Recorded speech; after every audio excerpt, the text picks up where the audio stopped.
Sasa rero bano banjye ubu ngubu naje aha ni ku Muhanda TV, ngewe ugiye kujya ubagezaho amakuru ni Christophe cyangwa se Tofa, uko avuga kose nta kibazo.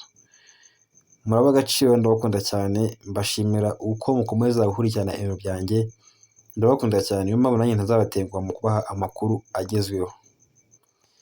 Ndabakunda rero, tujya kujya dukomezanya dutange amakuru, ibitekerezo. Wowe ikinkibutsa wajya muri komenti utubwire uko ubibonye, utugire n'inama, yewe niba hari n'icyo twagufasha ubyandike muri komenti utubwire, kugira ngo tugende dufashanya nyine impande ku mpande byose bigenda bigaragara.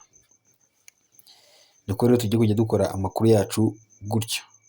Iyo ibyo ngibyo nifuje kubasangiza kugira ngo munshyigikire nanjye mbashyigikire mu kumenya amakuru yose, tugende dufasha nyine tuzamukane, twese tuzamuke, twese dutere imbere.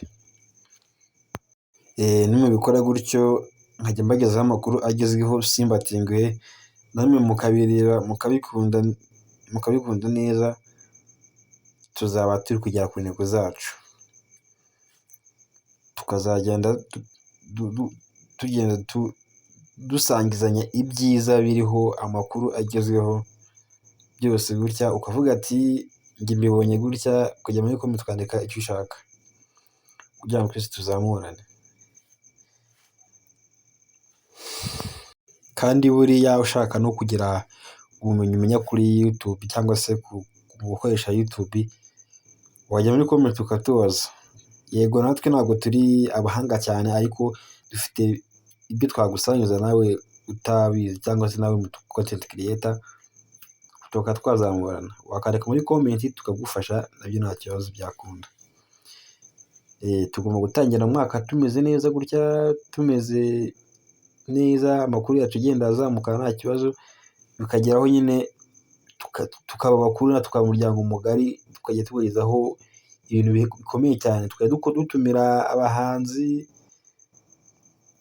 tugatumira abantu nyine bazwi hano muri entertainment yo mu Rwanda, bikagenda neza.